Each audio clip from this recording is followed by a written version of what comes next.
ద్వితీయోపదేశ కాండము 3వ అధ్యాయము.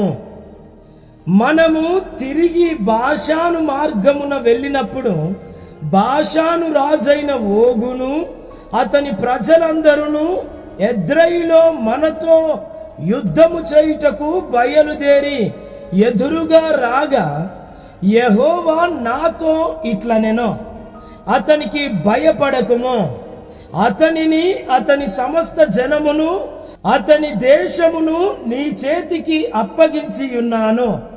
హెష్బోనులో నివసించిన అమోరీయుల రాజైన సీహోనుకు చేసినట్లు ఇతనికి చేయవలనని చెప్పెను. అట్లు మన దేవుడైన యెహోవా బాషాను రాజైన ఓగును అతని సమస్త జనమును మన చేతికి అప్పగించెను. అతనికి శేషమేమియూ లేకుండా అతనిని హతము చేసితిమి. ఆ కాలమున అతని పురములన్నిటినీ పట్టుకొంటిమి. వారి పురములలో మనము పట్టుకొనని పురమొకటియు లేదు. బాషానులో ఓగు రాజ్యమగు అర్గోబు ప్రదేశమందంతటనున్న 60 పురములను పట్టుకొంటిమి. ఆ పురములన్నీయు గొప్ప ప్రాకారములు, గవునులు, గడియలును గల దుర్గములు. అవియుగాక ప్రాకారము లేని పురము లనేకములను పట్టుకొంటిమి. మనము హెష్బోను రాజైన సీహోనుకు చేసినట్లు వాటిని నిర్మూలము చేసితిమి. ప్రతి పురములోని స్త్రీ పురుషులను పిల్లలను నిర్మూలము చేసితిమి.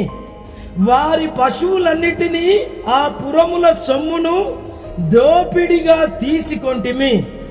ఆ కాలమున అర్నోను ఏరు మొదలుకొని హెర్మోను కొండ వరకు యోర్దాను అవతలనున్న దేశమును అమోరీయుల 2 రాజుల యొద్ద నుండి పట్టుకొంటిమి. సీదోనీయుల హెర్మోనును షిర్యోనని అందురు, అమోరీయులు దానిని షేనీరని అందురు. మైదానమందలి పురములన్నిటినీ బాషాను నందలి ఓగు రాజ్యపురములైన సల్కా, ఎద్రెయి అను వాటి వరకు గీలాదంతటిని బాషానును పట్టుకొంటిమి. రెఫాయీలలో బాషాను రాజైన ఓగు మాత్రము మిగిలెను. అతని మంచము ఇనుప మంచము. అది అమ్మోనీయుల రబ్బాలోనున్నది గదా. దాని పొడుగు మనుషుని మూరతో 9 మూరలు, దాని వెడల్పు 4 మూరలు.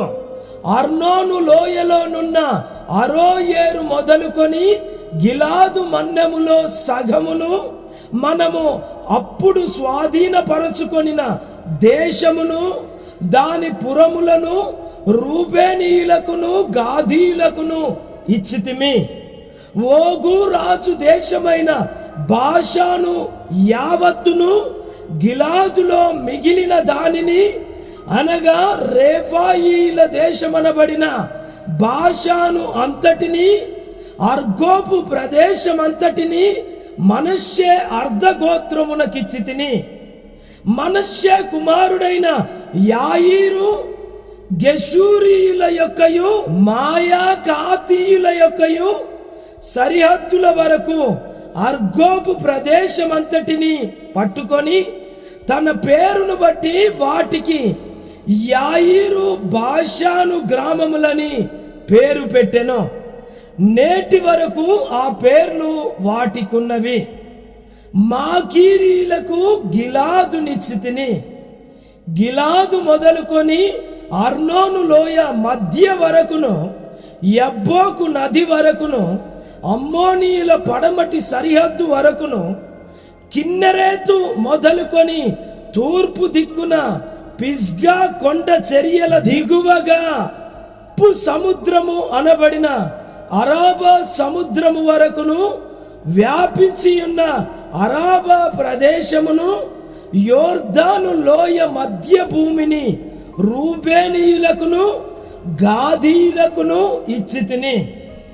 ఆ కాలమందు నేను మిమ్మును చూచి మీరు స్వాధీనపరచుకొనున్నట్లు మీ దేవుడైన యెహోవా ఈ దేశమును మీకిచ్చెను. మీలో పరాక్రమవంతులందరూ యుద్ధ సన్నద్ధులై మీ సహోదరులకు ఇశ్రాయేలీల ముందర నది దాటవలెను.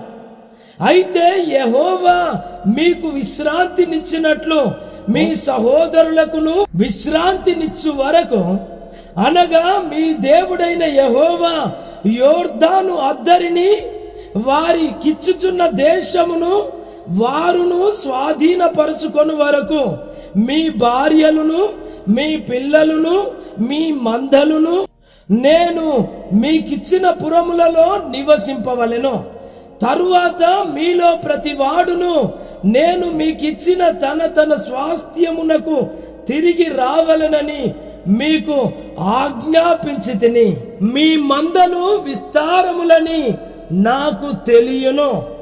ఆ కాలమున నేను యెహోషువతో ఇట్లాంటిని, మీ దేవుడైన యెహోవా ఈ ఇద్దరు రాజులకు చేసినదంతయు నీవు కన్నులారా చూచితివి గదా. నీవు వెళ్ళుచున్న రాజ్యములనన్నిటికీ యెహోవా అలాగుననే చేయును. మీ దేవుడైన యెహోవా మీ పక్షమున యుద్ధము చేయువాడు గనుక వారికి భయపడవద్దని ఆజ్ఞాపించితిని. మరియు ఆ కాలమున నేను యెహోవా ప్రభువా, నీ మహిమను నీ బాహుబలమును నీ దాసునికి కనుపరచ మొదలు పెట్టి ఉన్నావు. ఆకాశమందే గాని భూమి అందే గాని నీవు చేయు క్రియలను చేయగల దేవుడెవడు? నీవు చూపు పరాక్రమమును చూపగల దేవుడెవడు?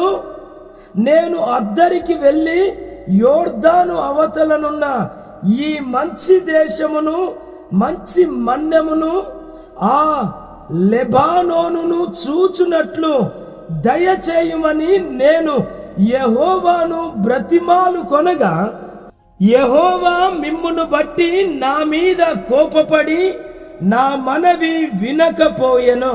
మరియు యెహోవా నాతో ఇట్లనెను, చాలును, ఇకను ఈ సంగతిని గూర్చి నాతో మాటలాడవద్దు. నీవు ఈ యోర్దానును దాటకూడదు గాని నీవు పిస్గా కొండ ఎక్కి కన్నులెత్తి పడమటి వైపును ఉత్తర వైపును దక్షిణ వైపును తూర్పు వైపును తేరి చూడుము. యెహోషువకు ఆజ్ఞ ఇచ్చి అతని ధైర్యపరచి దృఢపరచుము. అతడు ఈ ప్రజలను వెంటబెట్టుకొని నది దాటి నీవు చూడబోవు దేశమును వారిని స్వాధీనపరచుకొన చేయును. అప్పుడు మనము బెత్షయోరు ఎదుటనున్న లోయలో దిగియుంటిమి. God bless you. దేవుడు మిమ్మల్ని దీవించునుగాక. ఆమేన్.